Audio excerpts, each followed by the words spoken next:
Hello students. आज की class जो है आपकी, इसमें छठा चैप्टर जो हमने कल ही शुरू किया था, तत्वों के निष्कर्षण के सिद्धांत एवं प्रक्रम, तो इसमें आगे चलेंगे। कल मैंने आपको केवल इतना बताया था कि जो सारे तत्व हैं उनको तीन भागों में बांटा गया है: धातु, अधातु और उपधातु। धातु, अधातु, उपधातु की क्या पहचान है, उनके क्या उदाहरण है, वो पहचान और उदाहरण मैंने आपको कल बता दी थी। फिर मैंने बताया था कि जो धातुएं वो प्रकृति में दो अवस्थाओं में मिलती हैं, एक तो स्वतंत्र अवस्था में और एक आपकी संयुक्त अवस्था में। स्वतंत्र अवस्था या मुक्त अवस्था में जो धातुएं पाई जाती हैं वो ऐसी धातुएं पाई जाती हैं जो बहुत कम क्रियाशील होती हैं और यौगिकों से क्रिया नहीं करती। उत्कृष्ट धातुएं जैसे गोल्ड, प्लेटिनम। और आपके जो संयुक्त अवस्था में पाई जाती है वो धातुएं जो ऑक्सीजन, सल्फर, कार्बन डाइऑक्साइड आदि से क्रिया करती हैं और सल्फाइड अयस्क या ऑक्साइड अयस्क या कार्बोनेट अयस्क के रूप में पाई जाती है। जैसे एल्यूमिनियम, आयरन, कॉपर, ठीक है ना, जिंक आदि की धातुएं। अब मैंने उसके बाद बताया था आपको, दो चीजें बताई थी: खनिज और अयस्क। खनिज और अयस्क में अंतर भी बताया था। खनिज क्या होते हैं? पृथ्वी से खनन द्वारा प्राप्त संयुक्त अवस्था में पाई जाने वाली या मुक्त अवस्था में पाई जाने वाली धातुएं जो हमारे लिए उपयोगी हैं वही क्या कहलाती हैं? खनिज कहलाती हैं। जो खनन द्वारा प्राप्त होती हैं वे धातुएं जो पृथ्वी से खनन द्वारा खोदकर निकाली जाती हैं। और अयस्क क्या होते हैं? और इनको और भी बोलते हैं, ओआरी। वे प्राकृतिक खनिज जिनसे किसी धातु का व्यवसायिक निष्कर्षण किया जा सके, उन्हीं प्राकृतिक खनिजों को हम क्या बोलते हैं? अयस्क। अयस्क सभी जो अयस्क हैं वो मूल रूप से खनिज ही हैं, लेकिन सारे खनिज अयस्क नहीं होते। वे ही खनिज अयस्क होते हैं जिनसे किसी धातु का व्यवसायिक निष्कर्षण किया जा सकता है, उन्हीं को अपन क्या बोलते हैं? अयस्क बोलते हैं। अयस्क के बाद मैंने आपको एक और चीज बताई थी, धातुकर्म। धातुकर्म क्या होता है? अयस्क से धातु प्राप्त करने के प्रक्रम को, हमें जो अयस्क प्राप्त होता है उसमें धातु शुद्ध अवस्था में रहता, वो उसमें अशुद्धियां भी रहती हैं, वो अन्य तत्वों के साथ संयुक्त अवस्था में रहता है। तो उन अशुद्धियों को अलग करना, फिर उन अन्य तत्वों को अलग करना, और उसके बाद उससे शुद्ध धातु प्राप्त करने का जो पूरा प्रक्रम होता है, उस पूरे प्रक्रम को हम क्या बोलते हैं? धातु कर्म बोलते हैं। धातु कर्म के बाद एक दो डेफिनेशन और है, एक तो आपकी आधात्री और एक होता है सांद्रण। आधात्री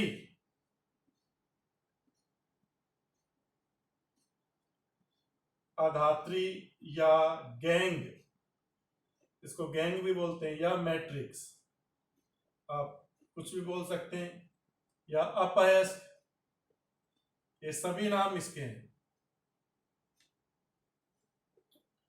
आधात्री, गैंग, मैट्रिक्स या अपअयस्क क्या है? अयस्क के साथ पाए जाने वाली अवांछित अशुद्धियों को या अवांछित पदार्थों को ही, अवांछित पदार्थ से मतलब है जैसे रेत, मिट्टी, कंकड़, पत्थर या सिलिकेट की जो अशुद्धियां पाई जाती है, सिलिका की जो अशुद्धियां पाई जाती हैं, उन अशुद्धियों को ही हम आधात्री, गैंग या मैट्रिक्स कहते हैं। अयस्क के साथ अयस्क के साथ पाई जाने वाली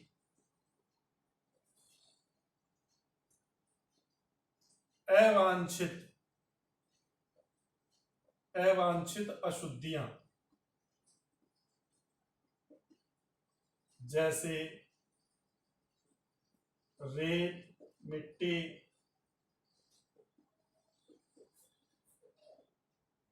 कंकड़ या सिलिकेट को आधात्री या गैंग कहते हैं। तो आधात्री या गैंग कहते हैं।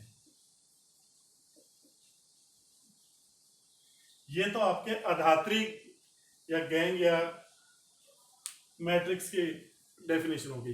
भाई आपको जो अयस्क मिलेगा आप उसको भूमि से खोद के निकालोगे। अब भूमि से खोद के निकालोगे तो उस अयस्क के साथ आपको क्या मिलेगी, मिट्टी भी तो मिलेगी, उससे चिपकी रहेगी मिट्टी, कंकड़, पत्थर, ये चिपके रहेंगे, उसके साथ बहुत सारे अवांछित पदार्थ मिलेंगे। तो इन अवांछित पदार्थों को ही हम क्या बोलते हैं, अधात्री गैंग या मैट्रिक्स। अब दूसरी चीज आती है अयस्क का सांद्रण। अयस्क का सांद्रण,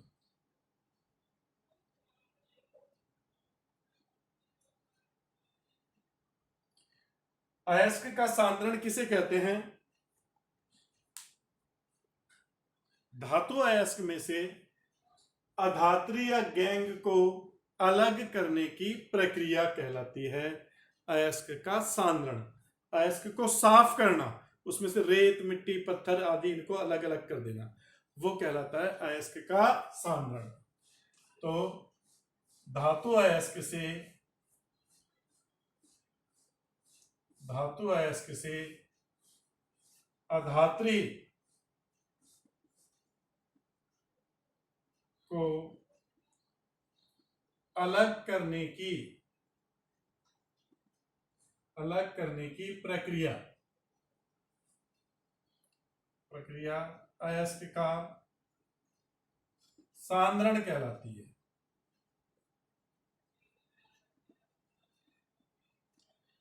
या इसको अपन ऐसे भी बोल सकते हैं कि किसी धातु अयस्क में धातु की प्रतिशत मात्रा बढ़ाने की प्रक्रिया, अथवा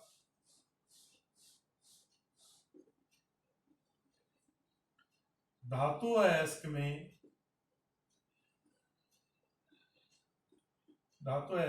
धातु की प्रतिशत मात्रा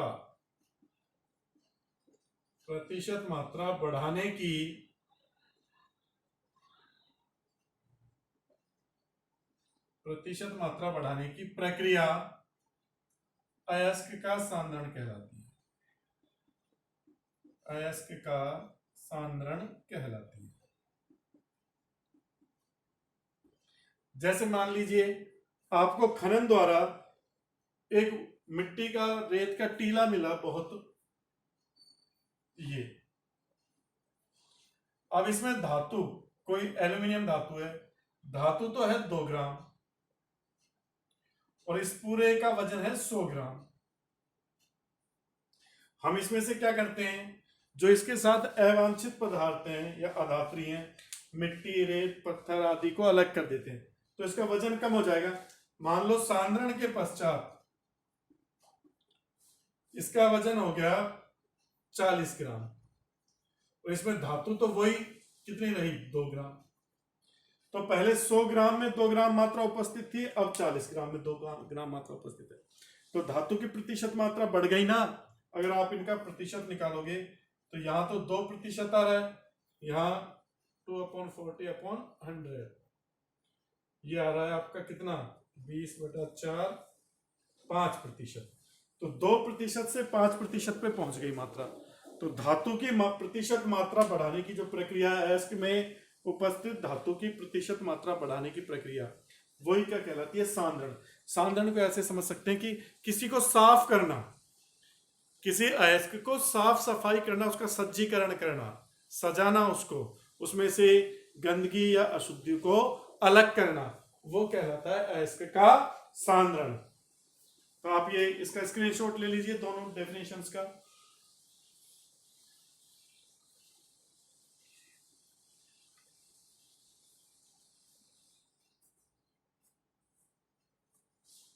हाँ भाई, स्क्रीनशॉट ले लिया। अब मैं आगे चलता हूं, ये मिटा रहा हूं मैं।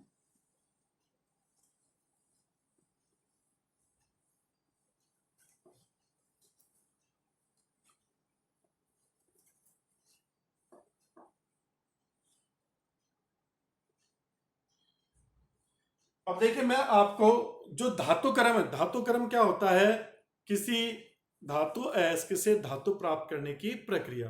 तो धातु क्रम में जो जो आपके प्रोसेस आते हैं, जो जो प्रक्रम किए जाते हैं, कुछ भौतिक प्रक्रम किए जाते हैं, कुछ रासायनिक प्रक्रम किए जाते हैं, तो वो कौन कौन से भौतिक और रासायनिक प्रक्रम हैं उनको एक फ्लो चार्ट के द्वारा समझा रहा हूं। इसका एक फ्लो चार्ट बना रहा हूं, एक चार्ट बनवा रहा हूं। उस चार्ट को आपको अपने माइंड में बैठा लेना है। उसी चार्ट के अकॉर्डिंग अपन इस पूरे चैप्टर में चलेंगे, उन्हीं चीजों को विस्तार से पढ़ेंगे। तो मैं धातु क्रम को समझा रहा हूं कि धातु क्रम में क्या क्या प्रक्रियाएं होती हैं। धातु क्रम, मेटलर्जी,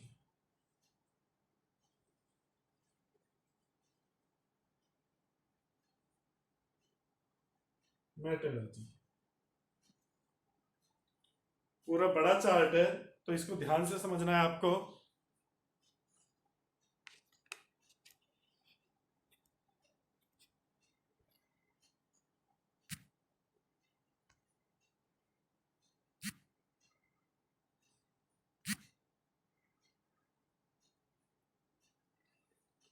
देखो धातु क्रम के जो प्रोसेस है, इसमें आपकी 4 स्टेप है, 4 स्टेप में याद रखना है। देखो कोई भी अयस्क हमको धातु अयस्क प्राप्त होता है, तो वो अयस्क जमीन से खोद के निकाला जाता है। जब वो निकाला जाता है तो चट्टानों के रूप में होता है, बड़े बड़े हिम शैल के रूप में होता है, बड़े बड़े टुकड़ों के रूप में होता है। तो सबसे पहले तो हम क्या करेंगे, उन बड़े बड़े टुकड़ों को बारीक पीसेंगे, उनके छोटे छोटे टुकड़े बनाएंगे और छोटे छोटे टुकड़े बना के उनको बारीक पीस लेते हैं। ठीक है ना भाई, जिससे कि उन पर क्रियाएं की जा सके, रासायनिक क्रियाएं हो सके। अपन ने पढ़ा है सरफेस केमिस्ट्री में कि अगर हमारा जो अभिकारक है या अभिकर्मक है वो चूर्णित अवस्था में, तो वो तेजी से क्रिया करेगा। अगर वो टुकड़ों के रूप में है तो वो क्रिया धीमी गति से करेगा, प्रक्रियाएं पूरी नहीं होंगी। तो सबसे पहला जो स्टेप है वो स्टेप है अयस्क, धातु अयस्क का चूर्णीकरण। अयस्क का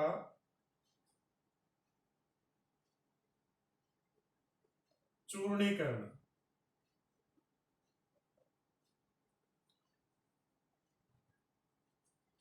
इसको यूं भी कह सकते हैं अयस्क को तोड़ना और पीटना। पहले तो अयस्क को तोड़ा जाता है, भाई चट्टानों के रूप में मिल रहा है, बड़े बड़े टुकड़ों के रूप में मिल रहा है, तो उसको छोटे छोटे टुकड़ों में बदला जाता है। तो पहले तो इसको क्रेशर द्वारा छोटे टुकड़ों में बदलते हैं। अयस्क के चूर्णीकरण के लिए 2 चीजें काम में आती हैं। एक तो क्रेशर,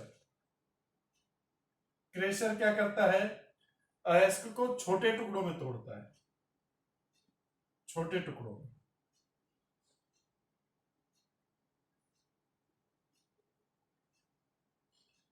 दूसरी है बॉल मिल या स्टैंप मिल। स्टैंप मिल या बॉल मिल, इसमें इन छोटे छोटे टुकड़ों को बारीक पीसा जाता है। स्टैंप मिल में क्या करते हैं, बारीक पीसा जाता है। ये पहला स्टेप है आपका। किसी धातु अयस्क से धातु प्राप्त करने के लिए सबसे पहले धातु अयस्क को क्रेशर और स्टैंप मिल द्वारा बिल्कुल बारीक पीसा जाता है, उनका चूर्णीकरण किया जाता है। ठीक है जी। अब दूसरा आता है आपका धातु अयस्क का सांद्रण। अयस्क का सांद्रण या प्रसाधन। अयस्क का सांद्रण या प्रसाधन। अयस्क का सांद्रण से मतलब है, अभी मैंने आपको अयस्क के सांद्रण की डेफिनेशन बताई थी कि धातु अयस्क से अवांछित अशुद्धियों को अलग करना, या धातु अयस्क से गैंग या मैट्रिक्स को अलग करना, उन्हें हम बोलते हैं अयस्क का सांद्रण। अब धातु अयस्क की प्रकृति के आधार पर अयस्क के सांद्रण के लिए लगभग 4 विधियां काम में आती हैं। क्या होता है, 4 विधियां काम में आती हैं। चार विधियां कौन कौन सी हैं यहीं पर आप देख लीजिए। सबसे पहली विधि है गुरुत्वीय पृथक्करण विधि। गुरुत्वीय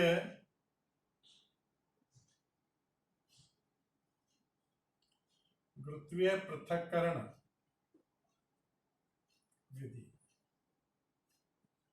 यह विधि वहां काम आती है जहां पर जो अशुद्धियां रहती हैं उनका घनत्व तो कम होता है और धातु अयस्क का घनत्व अधिक होता है। तो धातु अयस्क पर गुरुत्वीय बल अधिक लगेगा, उसका घनत्व अधिक है, तो धातु अयस्क तो नीचे बैठ जाता है और अशुद्धियां पानी के साथ बह जाती है। वहां पर काम में आती है गुरुत्वीय पृथक्करण विधि। दूसरी विधि है चुंबकीय पृथक्करण विधि।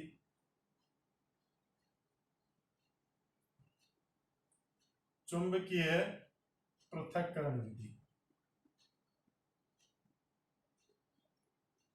चुंबकीय पृथक, नाम से पता लग रहा है चुंबक। चुंबक किसको आकर्षित करती है? लोह अयस्क को या लोहे को। तो जहां पर भी या तो आपका धातु अयस्क लोह चुंबकीय है या आपकी अशुद्धियां लोह चुंबकीय है, तो वहां पर अशुद्धि और धातु अयस्क को अलग करने के लिए चुंबकीय पृथक्करण विधि काम में ली जाती है। इन सब विधियों को डिटेल से पढ़ेंगे, ये चार्ट बनवा रहा हूं मैं, ये चार्ट आपको याद रखना है। इसके बाद तीसरी विधि आती है झाग प्लवन विधि। झाग प्लवन विधि। झाग प्लवन विधि सल्फाइड अयस्कों के लिए काम में ली जाती है और ये इस विधि पर आधारित है कि अशुद्धियां और धातु अयस्क जो तेल और पानी में अलग अलग विधि से घुलते हैं या उनसे आकर्षित होते हैं। जैसे सल्फाइड अयस्क है वो तो तेल की ओर आकर्षित होता है और अशुद्धियां हैं जो पानी की ओर आकर्षित होती हैं, तो दोनों अलग हो जाएंगे अगर अपन तेल पानी के मिश्रण में इसको डालेंगे। तो झाग प्लवन विधि सल्फाइड अयस्कों के लिए काम में आती है, याद रखना, इंपॉर्टेंट है ये सल्फाइड अयस्क। इस विधि पर 3 स्टार लगा लो आप, बहुत इंपॉर्टेंट है ये। इसके बाद चौथी विधि आती है आपकी रासायनिक विधि या निक्षालन। रासायनिक विधि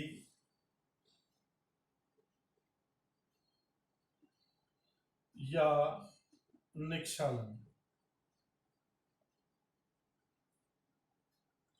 रासायनिक विधि द्वारा अपन एल्यूमिनियम का या एजी का या एयू का क्या करते हैं? सांद्रण करते हैं, उससे अशुद्धियों को अलग करते हैं। अब धातु अयस्क से अशुद्धियों को अलग करते हैं, तो इनमें जो सबसे महत्वपूर्ण है वो बॉक्साइट है, क्योंकि बॉक्साइट के सांद्रण के लिए 3 विधियां काम में ली जाती है। बॉक्साइट किसका अयस्क है? एल्यूमिनियम का अयस्क है। तो बॉक्साइट के सांद्रण के लिए 3 विधियां इसमें काम में लेते हैं, उनको आपको याद रखना है। बॉक्साइट, बॉक्साइट बॉक्साइट के लिए 3 विधियां कौन कौन सी आती हैं? एक तो होती है बेयर विधि। बेयर विधि। दूसरी होती है होल विधि और तीसरी आपकी होती है सरपैक विधि। सरपैक विधि। बेयर विधि जब बॉक्साइट अयस्क के साथ आयरन ऑक्साइड और सिलिका दोनों की अशुद्धियां हो, Fe2O3 प्लस SiO2, इन दोनों की अशुद्धियां पाई जा रही है तो हम बेयर विधि द्वारा उनको अलग करते हैं। ठीक है भाई, बेयर विधि द्वारा इन दोनों को अलग करेंगे, Fe2O3 प्लस SiO2। होल विधि कब काम में लेते हैं? जब ओनली Fe2O3 की अशुद्धि मुख्य रूप से हो, जब बॉक्साइट के साथ आयरन ऑक्साइड की अशुद्धि पाई जा रही हो मुख्य रूप से, तो अपन होल विधि काम में लेते हैं। ये आपको याद रखना इंपॉर्टेंट है, कई बार क्वेश्चन आ चुके हैं कि होल विधि कब काम में ली जाती है या बॉक्साइट में अगर सिलिका की अशुद्धियां हैं तो कौन सी विधि आप काम में लोगे सांद्रण के लिए, और सरपैक जब SiO2 की अशुद्धि मुख्य रूप से पाई जा रही है। समझे मेरी बात को? इंपॉर्टेंट है, इसको ध्यान रखना है इन तीनों विधियों को भाई, आपको वैसे तो मैं डिटेल से अब कराऊंगा, पर इस चार्ट से ही आपकी बहुत चीजें क्लियर हो जाएंगी। इस चार्ट से अगर आप चैप्टर पढ़ने के बाद इस चार्ट को देख लोगे तो इसी से आपको याद हो जाएगा, पूरे चार्ट से ही चैप्टर याद हो जाएगा। बेयर विधि कहाँ काम में आती है? जहां पर आयरन ऑक्साइड और सिलिका की अशुद्धि बॉक्साइट अयस्क में उपस्थित हो। बॉक्साइट अयस्क में आयरन ऑक्साइड और सिलिका की अशुद्धि हो। होल विधि कब काम में लेते हैं? जब केवल बॉक्साइट अयस्क में आयरन ऑक्साइड की अशुद्धि हो, Fe2O3 की। और सल्फेट विधि कब काम में लेते हैं? जब केवल सिलिका की अशुद्धियां मुख्य रूप से पाई जाती हो बॉक्साइट अयस्क में, तब हम ये विधि काम में लेते हैं। तो ये आपके क्या हो गया? अयस्क का सांद्रण। इसके बाद देखिए तीसरा स्टेप आता है सांद्रित अयस्क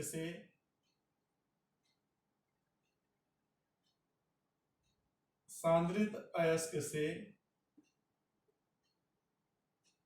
धातु का परिष्करण। सांद्रित अयस्क से धातु का परिष्करण, या बोल सकते हैं सांद्रित अयस्क से अशुद्ध धातु प्राप्त करना, अशुद्ध धातु की प्राप्ति। धातु का परिष्करण ही लिख लो आप, धातु का परिष्करण।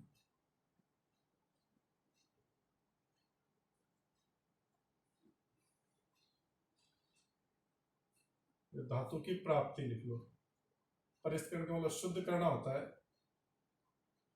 तो अभी तो ये अशुद्ध अवस्था में प्राप्त होगा। असांद्रित अयस्क से अशुद्ध धातु की प्राप्ति या धातु की प्राप्ति। अब सांद्रित अयस्क से धातु की जो प्राप्ति की जाती है वो दो विधियों द्वारा प्राप्त की जाती है। पहले तो हम सांद्रित अयस्क का ऑक्सीकरण करते हैं या सांद्रित अयस्क से धातु ऑक्साइड प्राप्त करते हैं। सांद्रित अयस्क से धातु ऑक्साइड प्राप्त करना, धातु ऑक्साइड प्राप्त करना। और धातु ऑक्साइड प्राप्त करने के लिए दो विधियां काम में ली जाती हैं। एक तो भर्जन और दूसरी निस्तापन। एक तो भर्जन काम में लेते हैं और दूसरी कौन सी काम में लेते हैं? निस्तापन।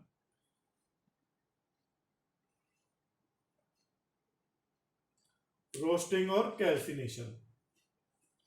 भर्जन का मतलब O2 की उपस्थिति में गर्म करना, सांद्रित अयस्क को O2 की उपस्थिति में गर्म करना। और निस्तापन का मतलब है O2 की अनुपस्थिति में गर्म करना। ये उपस्थिति में होगा, ये अनुपस्थिति में। याद रखना भर्जन किसे कहते हैं? सांद्रित अयस्क को ऑक्सीजन की उपस्थिति में उच्च ताप लेकिन धातु के गलनांक से कम ताप पर गर्म करने की प्रक्रिया, वो कहलाती है भर्जन। ये विधि मुख्य रूप से सल्फाइड अयस्कों के लिए काम में ली जाती है। इस विधि से अपन किसके धातु ऑक्साइड प्राप्त करते हैं? सल्फाइड अयस्कों के लिए। ये विधि सल्फाइड अयस्कों के लिए काम में आती है, सल्फाइड अयस्क। ठीक है। निस्तापन किसे कहते हैं?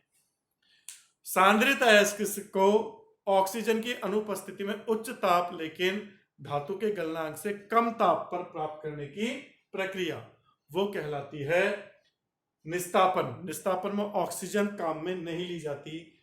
और इस विधि द्वारा कौन से अयस्कों का सांद्रण किया जाता है? कौन से अयस्कों को धातु ऑक्साइड में बदला जाता है?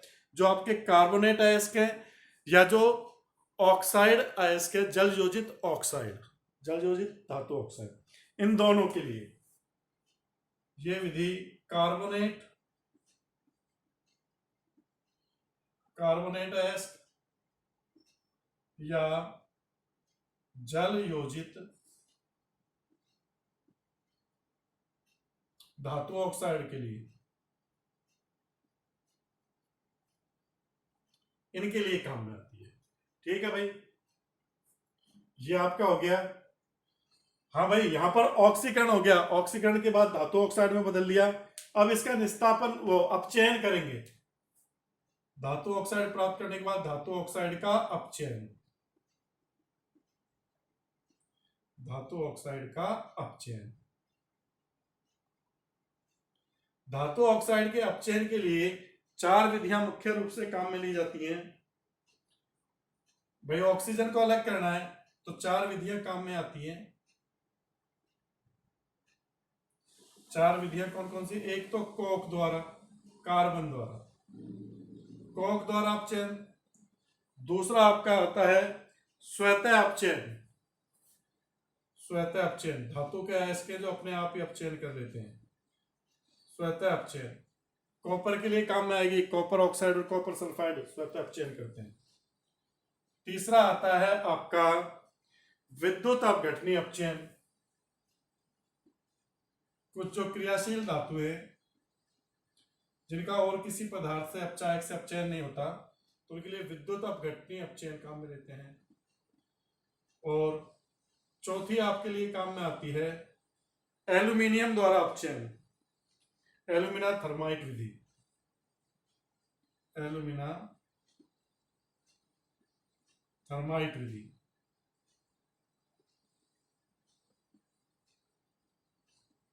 या एल्यूमिनियम द्वारा। तो ये 4 मुख्य रूप से हैं। कोक या कार्बन मोनोऑक्साइड द्वारा भी अपचयन होता है, कार्बन मोनोऑक्साइड द्वारा। 5वां ये भी डाल दो। तो ये आपके धातु ऑक्साइड से, धातु ऑक्साइड में से ऑक्सीजन को निकाल दो तो उसके हमको धातु प्राप्त हो जाएगी। अब ऑक्सीजन को निकलना क्या कहलाता है? अपचयन।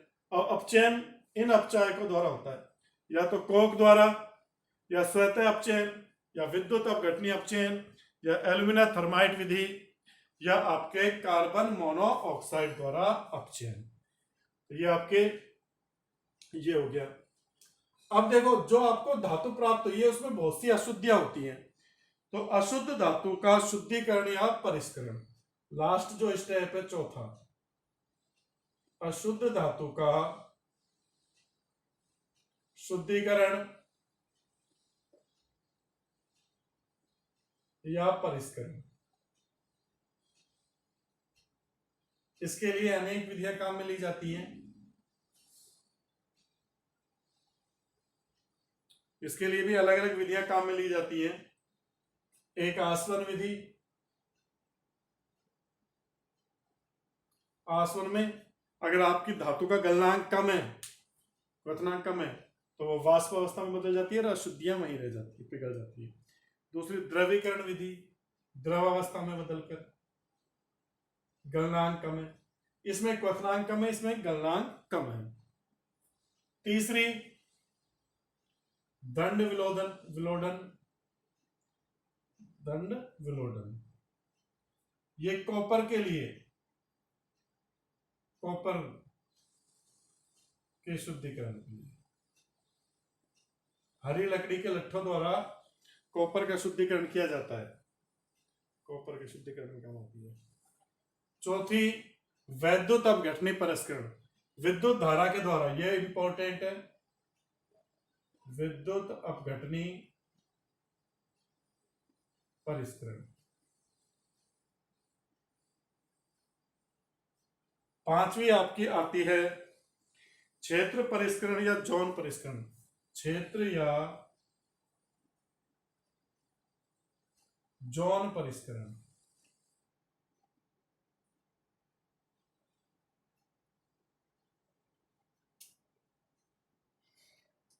देखो ये भी इंपॉर्टेंट है आपकी, ये विधि भी इंपॉर्टेंट है, जिनमें से क्वेश्चन आते हैं एग्जाम के लिए। और अगली विधि आती है पांचवी आपकी वाष्प प्रवस्था परिष्करण, वाष्प अवस्था में बदलकर, वाष्प प्रवस्था परिष्करण, वाष्प प्रवस्था परिष्करण। वाष्प प्रवस्था परिष्करण, इसमें 2 विधियां होती हैं, एक तो मांड प्रक्रम और एक वान ऑर्केल प्रक्रम। इसके 2 हैं, एक तो मांड प्रक्रम और दूसरा वान आर्केल प्रक्रम। मांड जो प्रक्रम है ये तो निकिल के लिए काम में आता है, निकिल धातु, और ये जर्कोनियम और टाइटेनियम के लिए काम में आता है। ZrOTi जर्कोनियम और टाइटेनियम के लिए काम आता है। और लास्ट इनके साधन की विधि है जो आप लोगों ने 11वीं क्लास में भी इसका पढ़ा है कुछ, वर्ण लेखिकी या क्रोमेटोग्राफी। वर्ण लेखिकी या क्रोमेटोग्राफी।